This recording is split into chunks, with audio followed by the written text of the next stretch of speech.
नमस्ते। आप सभी का स्वागत है इस सत्संग में जो लहरी महाशय जी के जीवन पर आधारित है।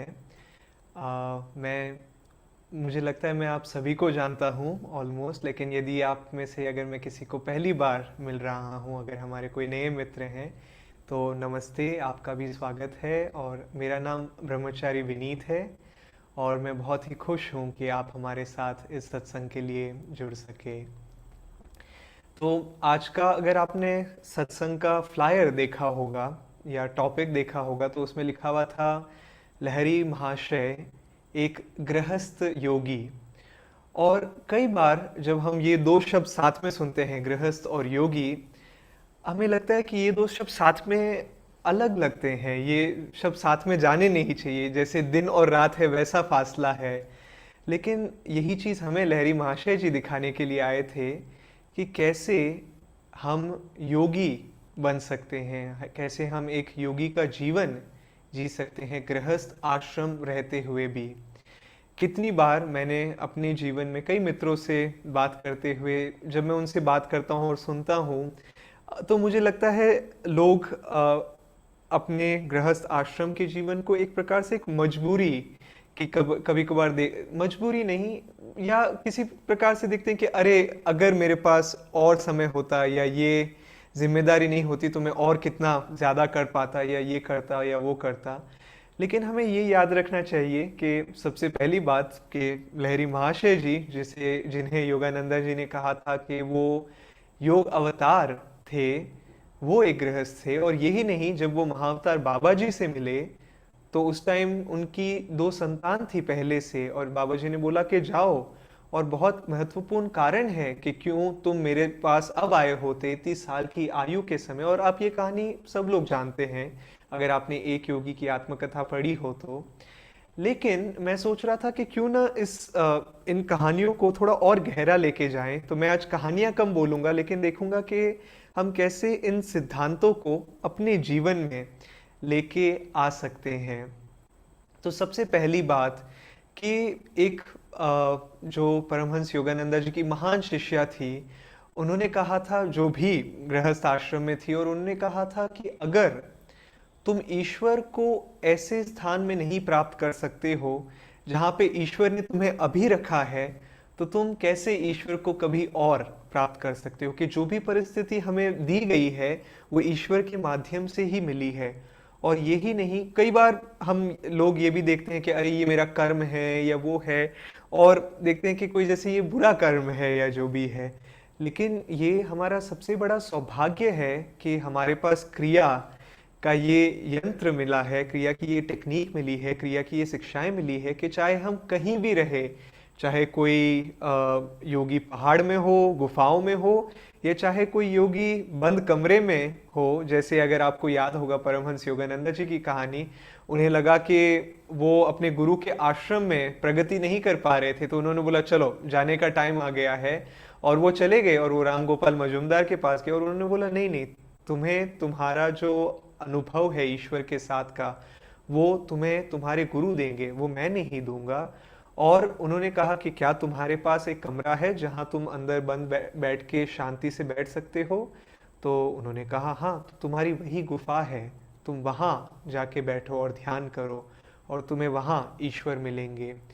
और ये बहुत ज़रूरी है हमारे लिए याद रखना, क्योंकि कहीं ना कहीं सूक्ष्म रूप में हमारे मन में, हमारे अवचेतन मन में कहीं ना कहीं ये विचार आ जाता है। मैं खुद कभी कभार ये सोचता हूँ, मेरे जीवन में इतनी जिम्मेदारियां हैं, अगर ये नहीं होता तो मैं कितना ज़्यादा ध्यान कर पाता या वो कर पाता। लेकिन जैसे स्वामी श्री युक्तेश्वर जी ने कहा कि जब तक तुम इस संसार की श्वास ले रहे हो, संसार की जो वायु है उसको श्वास के रूप में अंदर ले रहे हो, तब तक तुम्हारे ऊपर ये जिम्मेदारी बनती है कि तुम सेवा करो लोगों की। और जब तक तुम वो नहीं करोगे, जब तक, और इसका मतलब क्या हुआ सूक्ष्म रूप में, इसका मतलब ये हुआ कि जब तक हम समाधि के स्तर तक नहीं पहुंच जाते हैं, क्योंकि जब तक हम समाधि तक नहीं पहुंच जाते हम श्वास लेते रहते हैं, लेकिन जब तक हम समाधि के स्तर तक नहीं पहुंच जाते हैं तब तक हमारा कर्तव्य बनता है कि हम लोगों की सेवा करें। और वो कौन सी, और सबसे निकट हमारे कौन होते हैं, हमारे परिवार, हमारे परिवार के लोग, हमारे मित्रजन। और ईश्वर चाहते हैं कि हम उनकी सेवा करें। ईश्वर चाहते हैं कि हमारे माध्यम से, ईश्वर हमारे माध्यम से बहना चाहते हैं और वो दिव्य प्रेम उन तक बांटना चाहते हैं, दिव्य आनंद उन तक बांटना चाहते हैं। आनंदा में मैं कई सालों से जुड़ा हुआ हूँ और मैंने कई लोगों से मैंने मुलाकात की है। कुछ लोग 20 साल से जुड़े हुए हैं, कुछ लोग 30, कुछ लोग 40 और कुछ लोग 50 साल से आनंदा से जुड़े हुए हैं और क्रिया योग की शिक्षाओं का अभ्यास कर रहे हैं और इन शिक्षाओं को अपने जीवन में लेके आ रहे हैं। और मैंने अक्सर देखा है कि फर्क नहीं पड़ता है कि कोई व्यक्ति गृहस्थ हो या सन्यासी हो, फर्क ये पड़ता है कि उसका एटीट्यूड क्या है, उसका मनोभाव क्या है। और स्वामी क्रियानंदा जी ने खुद ने कहा था कि मैंने कई बार देखा है कि जो कई लोग सन्यासी थे, वो जितना आध्यात्मिक रूप से विकास नहीं कर रहे थे, उससे कई गुना ज्यादा आनंदा के आश्रमों में गृहस्थ लोग विकास कर रहे थे। क्यों? क्योंकि कई बार सन्यासियों में ये विचार आ जाता है कि मेरा आध्यात्मिक विकास, मैं कैसे आगे बढ़ूंगा, मैं कैसे गहरा जाऊंगा ध्यान में, मेरी ध्यान साधना, मेरा आध्यात्मिक विकास। लेकिन जो व्यक्ति गृहस्थ आश्रम में है, वो हमेशा उसकी ट्रेनिंग हुई हुई रहती है दूसरों के बारे में सोचने के लिए कि मैं अपने बच्चे के लिए क्या कर सकता हूँ, मैं अपने पार्टनर के लिए क्या कर सकता हूँ, मैं अपने माता पिता के लिए क्या कर सकता हूँ। और ये एक बहुत ज़रूरी चीज़ है आध्यात्मिक विकास के लिए। क्यों? क्योंकि आध्यात्मिक विकास को रोकने के लिए सबसे बड़ी जड़ क्या है? वो है अहंकार। और अहंकार क्या है? मैं, मेरा, मेरे लिए, मुझे। और ये सब चीज़ें जब कम हो जाती है, जब मैं सोचता हूँ दूसरों के बारे में, तब फिर अपने आप हम आध्यात्मिक रूप में आगे बढ़ने लगते हैं।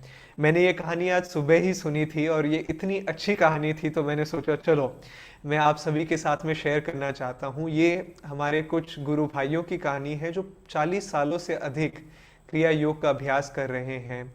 और दोनों हस्बैंड और वाइफ हैं, दोनों क्रियाचार्य हैं। स्वामी क्रियानंदा जी ने उन्हें आचार्य की पद्धति दी और उन्हें कहा कि तुम जाओ और इन क्रिया योग की शिक्षाओं का प्रचार करो।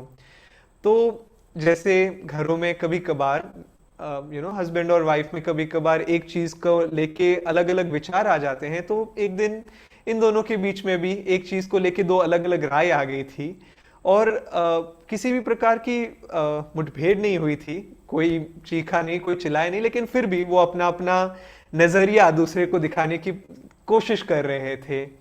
और एक समय ऐसा आया कि पति थक गया और उसे समझ में नहीं आया कि मैं अपनी पत्नी को कैसे समझाऊं।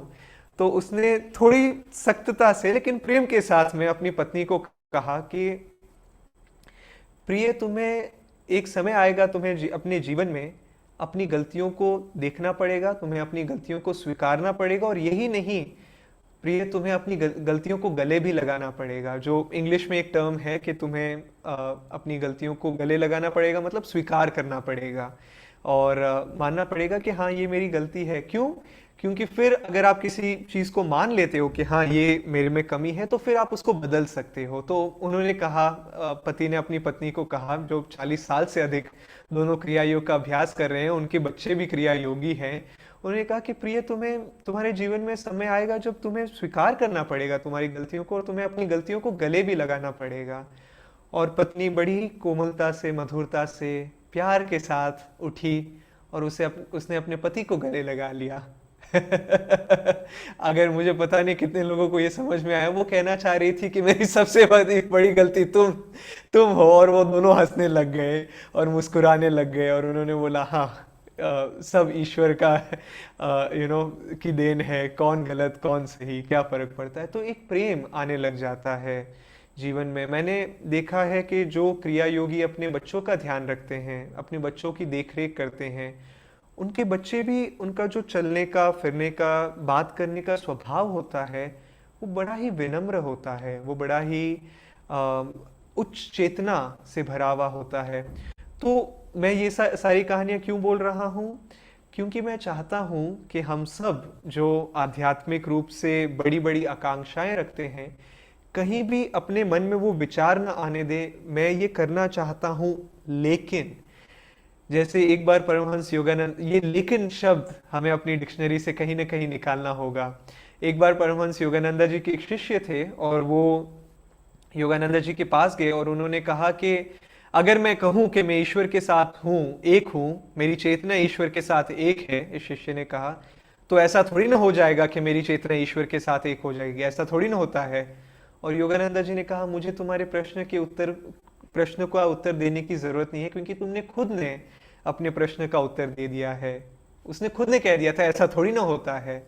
लेकिन हमें ये याद रखना चाहिए कि अगर हमारी पूरी चेतना में हम ये याद रखें कि हाँ, इस क्षण, इस समय मैं ईश्वर को अपने साथ महसूस करना चाहता हूँ, ईश्वर को अपने साथ रखना चाहता हूँ, ईश्वर की चेतना को अपने मन में याद रखना चाहता हूँ। मैं एक होमवर्क देना चाहूँगा आप सब लोगों के लिए। इस हफ्ते और आने वाले हफ्तों में मन में ये जप करें, कोशिश करें जप करने का, ओम लहरी या ओम गुरु, और अपनी चेतना को अपने कुटस्थ पे रखें। छोटे छोटे कामों में जब आप अपना दिमाग ज्यादा यूज नहीं कर रहे हैं तो अपने मन के विचारों को कहीं और भटकने से अच्छा है मन में ये विचार लाते रहिए, ओम गुरु वो जप करिए, या ओम लहरी, और उनकी चेतना को लेके आइए। लेकिन फिर से वापस आते हैं कि योगानंद जी के शिष्य ने कहा, और योगानंद जी ने कहा कि तुमने अपने प्रश्न का खुद ही उत्तर दे दिया है। और दोस्तों, मैं आपको कहना चाहता हूँ कि कितनी बार मैंने कई लोगों के साथ में बात की है और वो एडवाइस पूछते हैं और वो कहते हैं ये कैसे करना चाहिए, और मैं सॉल्यूशन देने की कोशिश करता हूँ। ऐसा नहीं कि मुझे हमेशा उत्तर मालूम होता है। और वो सुनते हैं मेरी बात, वो कहते हैं हाँ, आपका कहना सही तो है, लेकिन मेरे जीवन में ये है या वो है, मैं इसीलिए वो नहीं कर सकता हूँ या वो ये नहीं कर सकता हूँ। ध्यान करने के लिए क्यों ना 10 मिनट जल्दी उठे। मैं ये नहीं कह रहा हूँ कि आधा घंटा जल्दी उठिए, हाँ मैं 10 मिनट जल्दी उठ तो सकता हूँ, लेकिन ये कारण है या वो कारण है, और आप उसको फिल इन द ब्लैंक्स कर सकते हैं। क्योंकि ये कारण के अलार्म बज जाती है, या रात को लेट सोना होता है, या रात को लेट खाना होता है तो सुबह जल्दी नहीं उठा जाता, या सुबह जल्दी ऑफिस जाना होता है। बस 10 मिनट अगर हम सुबह जल्दी उठ सकें, जिन लोगों को कभी कभार ध्यान करने में परेशानी होती है या समय नहीं निकाल पाते हैं, और उसी समय कई मित्रों से मैं बात करता हूँ और मैं कहता हूँ कि क्यों ना तुम ये तुम इस चीज़ में तुम्हारे पास समय है, क्यों ना तुम ये सेवा करो, तुम्हारे लिए ये सेवा बहुत अच्छी रहेगी, तुम सीख सकोगे कुछ। हाँ शायद, लेकिन क्योंकि मैं ये नहीं कर सकता हूँ, क्योंकि मैंने ये सीखा नहीं है, क्योंकि मेरे पास समय नहीं है, क्योंकि मैं समय निकालना नहीं चाहता हूँ, या जो भी है अपने जीवन में। और ये याद रखिए, ये चीजें मैं बोल रहा हूँ, लेकिन कई बार ये हमारे जीवन में बहुत ही सूक्ष्म विचारों के रूप में आती हैं। ओ मुझे नहीं पता मैं कर सकता हूँ या नहीं कर सकता हूँ। याद रखिए, और आप में से कई लोगों ने क्रिया दीक्षा भी ली हुई है, और हम अपनी पहली क्लास में जब हम प्राण शक्ति संचारक व्यायाम सीखते हैं, जिन्होंने सीखी हुई है या और जिन्होंने नहीं सीखी हुई है, ये योगानंद जी की एक्सरसाइजेज हैं जो हमारे शरीर में ऊर्जा के प्रवाह को बढ़ाती है। और हम उसमें क्या कहते हैं, जितनी अधिक इच्छा शक्ति उतना अधिक ऊर्जा का प्रवाह। अब इस पूरे वाक्य में योगानंद जी ने कहा था, the greater the will the greater the flow of energy. इस पूरे वाक्य में कहीं भी न तो लेकिन शब्द है, और इंग्लिश में न तो शब्द है बट, है ना। उन्होंने कहा जितनी अधिक इच्छा शक्ति, उन्होंने नहीं कहा जितनी अधिक इच्छा शक्ति लेकिन इतनी सीमा तक। उन्होंने कहा जितनी अधिक इच्छा शक्ति उतना अधिक ऊर्जा का प्रवाह। और ये क्यों, ऐसा क्यों? क्योंकि हम अपनी ऊर्जा को वहां तक बढ़ाना चाहते हैं। जैसे योगानंद जी से पूछा गया था कि आध्यात्मिक मार्ग कहाँ खत्म होता है, और उन्होंने कहा कि आध्यात्मिक मार्ग खत्म नहीं होता है, हम चले जाते हैं जब तक we go on until we achieve endlessness. उन्होंने इंग्लिश में कहा था कि जब तक हम अनंतता को प्राप्त नहीं कर लेते हैं तब तक आध्यात्मिक मार्ग चलता रहता है। मतलब जब तक हम उस अनंत चेतना के साथ में अपनी इस सीमित चेतना को एक नहीं कर लेते हैं। तो इसका मतलब क्या है, अब हम क्या कर सकते हैं अपने जीवन में, अपने जीवन शैली में हम क्या ढाल सकते हैं। अपने जीवन को देखिए, अपनी साधना को देखिए कि क्या मैं कहीं कुछ इंप्रूव कर सकता हूँ, क्या मैं कहीं कुछ चेंज कर सकता हूँ। अगर हाँ तो आगे बढ़िए, और ये मत सोचिए कि लेकिन मैं ये नहीं कर सकता हूँ, ये कहीं भी बहाना मत बनाइए। सेवा में देखिए, आप अपने जीवन में कई रूप में सेवाएं कर सकते हैं और कर रहे हैं, लेकिन कुछ ऐसी सेवा अपने जीवन में ढूंढिए जो आप देख सकते हैं कि आपके खुद के लिए नहीं है, या शायद आपके खुद के परिवार के लिए भी नहीं है। आप किसी और के लिए, कोई अनजान व्यक्ति के लिए शायद कुछ कर रहे हैं, शायद आप किसी के लिए प्रार्थना भेज रहे हैं, आप लोगों के लिए प्रार्थना कर रहे हैं, या किसी को फाइनेंशियल रूप में सपोर्ट कर रहे हैं, या किसी आध्यात्मिक कार्य को सपोर्ट कर रहे हैं, लेकिन बहाने ढूंढिए जहां आप लोगों की सेवा कर सके। क्यों? जैसे कि हमने बात की थी, अहंकार सबसे बड़ी बाधा है आध्यात्मिक विकास के लिए। और जब हम दूसरों के लिए कुछ सोचते हैं, दूसरों के लिए कुछ करते हैं, तो फिर अपने आप हम आध्यात्मिक रूप से विकास करने लगते हैं। क्यों? क्योंकि ये जो छोटा सा मैं था, ये जो छोटा सा अहम था, उसको हमने अचानक से बड़ा बना लिया है। योगानंदा जी जब अमेरिका में थे तो वो एक चीज को बहुत ही अक्सर कहा करते थे, जो लोग फैमिलीज में रहा करते थे वो कहते थे ऐसे मत जियो। जब वहां पे एक कहावत है, अस फोर एंड नो मोर, कि हम चार और कोई नहीं, सिर्फ हमारे चार। तो वो कहते थे कि ये सही एटीट्यूड नहीं है जीने का, क्योंकि कई बार लोग अपने पड़ोसियों को भी अपने, अगर जैसे जीसस क्राइस्ट ने कहा था, love thy neighbours as thyself, कि अपने पड़ोसियों को भी प्रेम करो। और पड़ोसी का मतलब सिर्फ पड़ोसी नहीं, मतलब अनजान व्यक्ति को प्रेम करो। सिर्फ इसीलिए किसी व्यक्ति को, अपने अपनों को तो प्रेम करना बड़ा सरल हो जाता है कि हाँ ये मेरे लिए कुछ कर रहा है, मैं इसके लिए कुछ कर रहा हूँ, लेकिन अनजान व्यक्ति के लिए कोई कुछ नहीं करना चाहता है।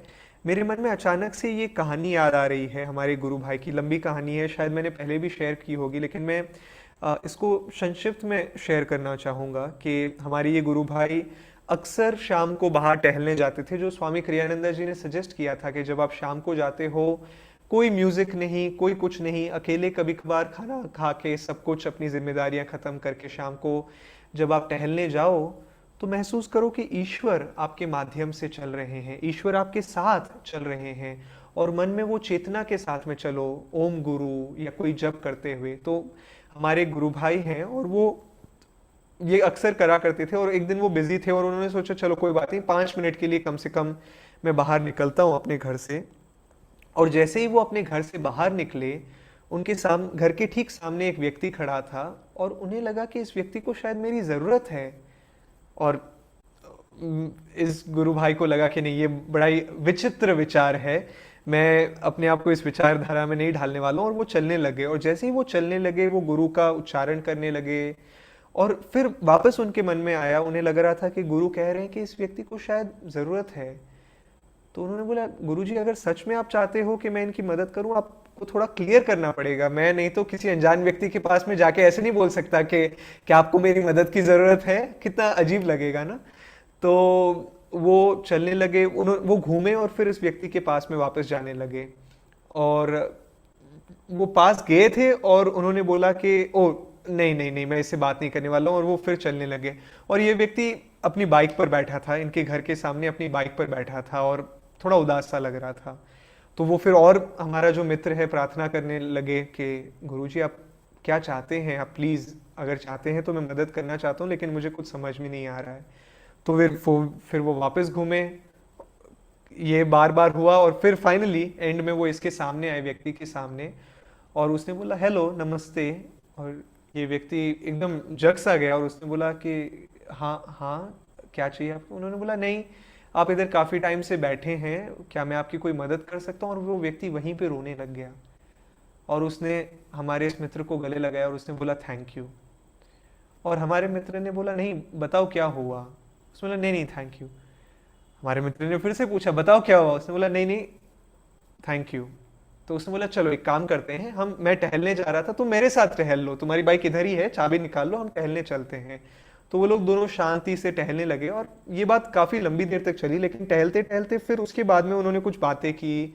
उसने कहा कि मेरे बिजनेस में बहुत लॉसेस हो गए थे, मेरे जो इन लॉज हैं, मेरे जो साले हैं और ससुर हैं, वो मेरी बीवी को भड़का रहे हैं, मेरी बीवी मुझे छोड़ के चली गई, अब मेरे बच्चे भी मुझे छोड़ के चले गए हैं, बच्चों की स्कूल के लिए पैसे नहीं थे, और फिर उसके बाद में अब मैं अपने बच्चों से मिल तक नहीं पा रहा हूँ क्योंकि मेरी बीवी मुझे बच्चों से मिलने नहीं दे रही है, इतने महीने हो गए हैं मैं उनसे फ़ोन पे तक नहीं बात कर सका हूँ।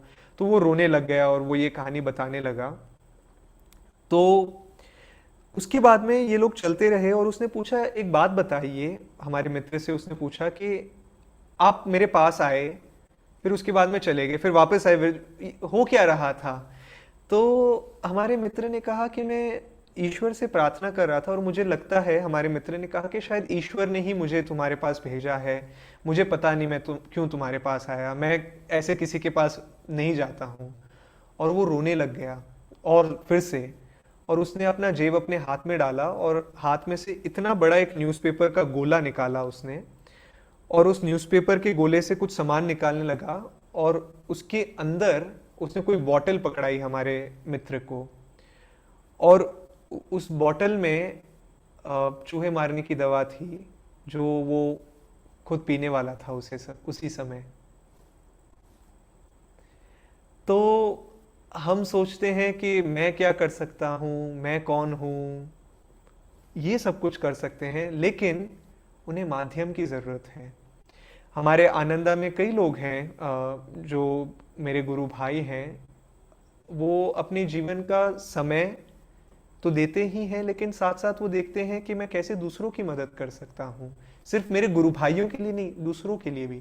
लेकिन शुरुआत गुरु भाइयों से होती है कई लोगों के लिए, क्योंकि वो सीखते हैं कि कैसे सेवा की जा सकती है। हमारे ये जो मित्र हैं, उन्होंने पहले सीखा कि गुरु भाइयों के साथ में सेवा करके, और फिर उन्होंने देखा कि हाँ, कैसे हर क्षण में गुरु आपको एक माध्यम के रूप में बना सकते हैं, आप एक माध्यम के रूप में मदद कर सकते हैं।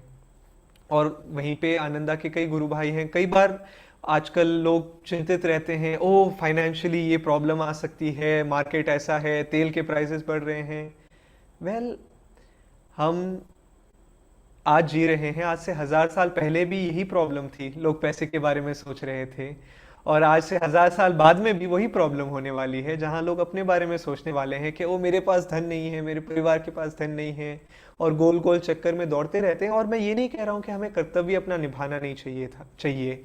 लहरी महाशय जी ने 25 साल के लिए अपनी अकाउंटेंट की जॉब की, लेकिन वो उस टाइम भी जब अपनी अकाउंटिंग की जॉब करके वापस आते थे, तो लोग तैयार रहते थे, और वो नहीं कहते थे नहीं नहीं मैं थका हुआ हूं, मैं नहीं तुम्हें क्रिया दे सकता, मैं तुम्हें नहीं शिक्षाएं दे सकता, घर जाओ अपने, क्यों मेरे घर आते रहते हो। नहीं, ठीक है, तुम्हें क्रिया की जरूरत है। और क्रिया हमें क्यों मिली, ये ध्यान साधनाएं हमें क्यों मिली?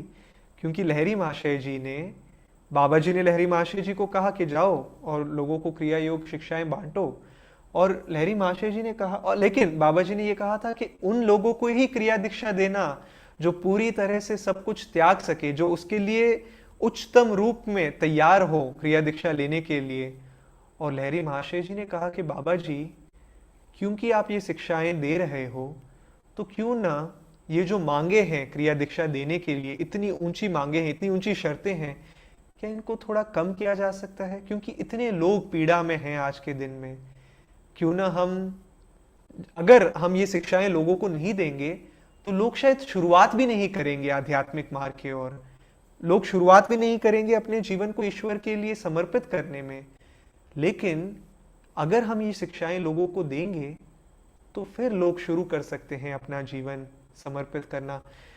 और आप और मैं इन शिक्षाओं को धारण नहीं कर पाते अगर लहरी महाशय जी हमारे लिए हमारे लिए बाबा जी से विनती नहीं कर रहे होते कि बाबा जी थोड़ी रिक्वायरमेंट्स अगर आप कम कर सकते हैं। और उन्होंने, बाबा जी ने बोला, हाँ, ईश्वर ने तुम्हारे माध्यम से ये शब्द कहे हैं, उन सभी को क्रिया दो जो विनम्रता से मांगे तुमसे।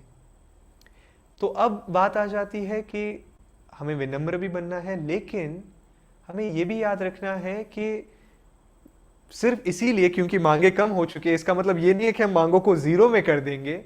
हमें फिर भी ऊर्जा को बढ़ाना होगा। और क्रिया जब मिल जाती है, तो हमें ये नहीं सोचना है कि हाँ, मुझे क्रिया मिल चुकी है। या अगर आपको अगर ये आपका आध्यात्मिक मार्ग नहीं है, तो आप ये मत सोचिए कि ओ ठीक है, मुझे मेरे गुरु मिल गए। गुरु मिलना शुरुआत है, और उसके बाद में उनका कैसे आप लाभ उठाते हैं वो आप पे निर्भर रखता है। और जैसे कि मैं बोल रहा था कि मैंने आनंदा में कई लोगों को देखा है जो 20 साल से भी आनंदा में है, 30 साल से भी आध्यात्मिक मार्ग पे चल रहे हैं, 40 साल से भी।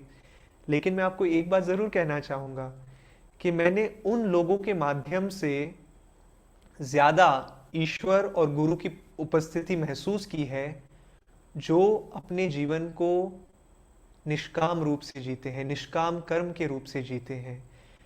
कुछ लोग शायद कम साल के लिए हो, लेकिन उनके द्वारा ईश्वर ज्यादा झलकते हैं बजाय उनके जो शायद 40 साल से भी ज्यादा से हो। स्वामी क्रियानंद जी ने कहा था कि ये फर्क नहीं पड़ता है कि तुम कितने सालों से हो, लेकिन ये जरूर फर्क पड़ता है कि तुम कितना निष्काम कर्म के रूप से अपनी जीवन को जी रहे हो। और ये जो लोग जिनकी मैं बात कर रहा हूं आपके साथ में, जैसे आनंदा संगा के जो धर्माचार्य हैं और उनकी जो पत्नी है, धर्म पत्नी है, वो हस्बैंड और वाइफ है, उनका एक लड़का है, उनके लड़के के बच्चे हैं। लेकिन स्वामी जी ने कहा कि उनके उदाहरण को देखो कि ये सब जो हमारे आनंद संघ के धर्माचार्य हैं, कुछ लोगों ने एक मूवी देखी होगी फाइंडिंग हैप्पीनेस, शायद उन्होंने उनकी फोटोज भी देखे हों। जब उनका बच्चा 11 साल नहीं 11 दिन का था, तब हमारा जो उनका आश्रम था उसमें पूरी तरह से आग लग गई थी और उनका घर पूरी तरह से भस्म हो गया। और सोचिए 11 साल का लड़का, 11 सॉरी मैं बार बार साल बोल रहा हूँ, लेकिन 11 दिन का लड़का आपके हाथ में है, सबसे पहला विचार क्या आता है? ओह मेरा लड़का, ये सब छोड़ो, गया तेल लेने, मैं जाता हूं अपनी दिशा में क्योंकि मुझे मेरा परिवार। उन्होंने कहा नहीं, हमारे पास आध्यात्मिक परिवार है, हमें दूसरे लोगों की मदद करने की जरूरत है, और हमारे लड़के की तो हमारा परिवार ध्यान रख ही लेगा, आध्यात्मिक परिवार। और आप जब उनसे मिलते हैं, वो बाय द वे अभी इंडिया आए हुए हैं 3 साल के बाद में, और कुछ लोग मिले भी थे, दिल्ली आए थे, और वो पूना भी आने वाले हैं इस महीने के अंत में। लेकिन वही मैं कह रहा हूं कि फर्क नहीं पड़ता है कि कौन कितने सालों से आध्यात्मिक मार्ग पे चल रहा है। तो देखिए कि आप किस रूप में सेवा कर सकते हैं, किस रूप में आप छोटे से छोटा भाग या बड़े से बड़ा भाग अपने जीवन का कोई ना कोई अंश आप कह सके कि गुरु ये आपका है। और आप देखोगे कि फिर आपको जीवन में कभी भी किसी भी प्रकार की कमी नहीं मिलेगी। और मैं आज आपको एक सीक्रेट बोलने वाला हूं, अगर आपको कोई भी चीज आपके जीवन में लगे कि कम है, तो उसे देना शुरू करो। अगर आपको लगे कि आपके जीवन में प्रेम कम है, तो लोगों को प्रेम देना शुरू करो। अगर आपको लगता है कि आपके जीवन में धन कम है, तो धन लोगों को देना शुरू करो। अगर आपको लगता है कि आपके जीवन में साहस कम है, तो आप लोगों को साहस देना शुरू करो। और आप देखोगे कि धीरे धीरे आपका जीवन बदलने लगेगा। फिर से मैं यही कहना चाहूँगा कि मैंने अपने एक मित्र को की कहानी सुनी थी, और वो कुछ लोन्स में थे, फाइनेंशियल पोजीशन उनकी बहुत कठिन थी। लेकिन आनंदा में एक इंग्लिश में मुझे पता है, अब मुझे हिंदी में थोड़ा कठिन है समझाना, लेकिन एक टर्म यूज करते हैं टाइद। मतलब ये है कि जो भी इनकम आती है महीने की, वो आने से पहले, क्योंकि ये गुरु के माध्यम से आता है, तो कुछ लोग क्या करते हैं, उसका मतलब 10% हिस्सा अलग कर देते हैं, और वो कहते हैं ये मेरा नहीं है, ये गुरु के माध्यम से आ रहा है, मैं गुरु को वापस दे रहा हूं, और ये जो बाकी है वो मेरा है। और मेरा मतलब गुरु की सेवा में मेरा है। और मेरे ये मित्र, मैंने इनसे बात की थी, और वो कह रहे थे कि वो बड़े लोन्स में थे, ये था वो था, लेकिन उन्होंने नियम बनाया कि चाहे कुछ भी हो जाए, ये जो 10% हिस्सा है वो मैं अलग रखने वाला हूं, और मेरा ये गोल है कि मैं 2 साल में या 3 साल में ये जो भी प्रॉब्लम चल रही है, इसको धीरे धीरे धीरे करके सॉल्व करूंगा। लेकिन उन्होंने ये नियम सबसे बड़ा बनाया हुआ था कि मैं अपनी इनकम का एक हिस्सा, चाहे जो भी जितनी भी कठिन परिस्थितियां हो, उसको अलग रखूंगा। और क्या हुआ अंत में? उन्होंने कहा मुझे कि जो टाइमलाइन मैंने बनाई थी, उस टाइमलाइन से आधे समय से भी कम में मैंने अपने सारे लोन्स खत्म कर दिए, मेरी सारी फाइनेंशियल प्रॉब्लम्स खत्म हो गई, मेरी सारी दुविधाएं दूर हो गई। और आप सोचते हो लेकिन रुको, ये गणित नहीं सही है। मैं एक चार्टर्ड अकाउंटेंट हूं, आप कुछ लोग जानते होंगे, और ये गणित ये दिव्य गणित है, ये इस संसार की गणित नहीं है। और कई बार स्वामी क्रियानंदा जी इतने बड़े बड़े प्रोजेक्ट्स ले लेते थे, और लोग सोचते थे आप कर क्या रहे हो, हमारे पास प्रोजेक्ट्स को सपोर्ट करने के लिए सुविधाएं नहीं है। लेकिन स्वामी जी कहते थे कि ईश्वर चाहते हैं कि मैं ये करूं, तो इसीलिए मैं ये कर रहा हूं। तो अब अंत में मैं लास्ट 2 मिनट में कुछ पॉइंट समराइज करना चाहता हूं कि पहला पॉइंट ये है कि कभी भी ये मत सोचिए कि ओ मेरे ऊपर ये जिम्मेदारियां हैं इसीलिए मैं ये नहीं कर सकता हूं, या मैं साधना नहीं कर सकता हूं, या वो नहीं कर सकता हूं। बजाय ये देखिए कि गुरु ने मुझे ये मौका दिया है कि मैं इस मेरी इस दिव्य संतान, मेरी इस दिव्य पत्नी, मेरे इस दिव्य पति की सेवा कर सकूं। दूसरी बात, जब भी मन में विचार आए, चाहे जितना भी छोटा हो या सूक्ष्म हो, जब भी मन में विचार आए, लेकिन परंतु उस विचार को किनारे रखिए और कहिए क्यों नहीं। क्यों के बजाय क्यों नहीं कहना शुरू कीजिए। और अंत में माध्यम ढूंढिए और अपने जीवन में देखिए कि कहाँ आपको लगता है कि मेरी इधर कमी है, और जहां भी आपको लग रहा है कि यहाँ पे कमी है, उसको लोगों को देना शुरू करिए। चाहे वो प्रेम हो, चाहे वो आनंद हो, चाहे वो जो भी हो, उसे, अगर आपको लग रहा है कि मैं आध्यात्मिक रूप से विकास नहीं कर रहा हूं, मुझे आनंद नहीं महसूस हो रहा है, मुझे ध्यान नहीं महसूस हो रहा है, लोगों के लिए प्रार्थना कीजिए कि लोग ध्यान में आनंद महसूस कर सके। लोगों को मदद कीजिए। अरे आप ध्यान सीखना चाहते हैं, आप यहाँ पर ध्यान सीख सकते हैं। ओ आप मदद सहायता ढूंढ रहे हैं, ये किताब लीजिए आप, इस किताब से मुझे फायदा हुआ है, शायद आपको भी फायदा हो। तो ये कुछ पॉइंट्स है जो मैं आपको सजेस्ट कर सकता हूँ। और याद रखिए कि ये सारी चीजें लहरी महाशय जी के द्वारा हमें मिली है, क्योंकि आप और मैं, अगर लहरी महाशय जी नहीं होते तो आप और मैं शायद आज कोई कोई मौका ही नहीं होता हमारे लिए बैठने के लिए और बात करने के लिए, है ना। तो बड़ा आनंद आया मुझे आपसे बात करने में। और होपफुली अब कोविड का जो जब हिंदी संगा शुरू हुआ था तो कोविड का बहुत चल रहा था, लेकिन अब मैं काफ़ी ट्रैवल कर रहा हूँ। मैं पूना भी जा रहा हूँ, दिल्ली जाता रहता हूँ, जयपुर हमारा एक सेंटर है। तो अगर आप कहीं भी आसपास हैं और मिलना चाहें तो मैं बहुत ही आनंदित रहूँगा आपसे मिलने के लिए। और क्यों ना हम आज की जो ये प्रेरणा है वो लोगों के साथ में बांटे। मैंने कम से कम 100 बार बांटने के बारे में, सेवा के बारे में आज बात की होगी, तो क्यों ना हम 3 बार ओम के उच्चारण के साथ में इस प्रेरणा को लोगों के साथ में बांटें। अपनी आंखों को बंद करते हैं कुटस्थ पे, इस विश्व को और खासकर आपके किसी भी मित्र या परिवार के व्यक्ति को सोचिए जिन्हें भी मदद की ज़रूरत हो। और अब हम हथेलियों को रगड़ते हुए, उस ऊर्जा को जगाते हुए 3 बार ओम का उच्चारण करेंगे। ओ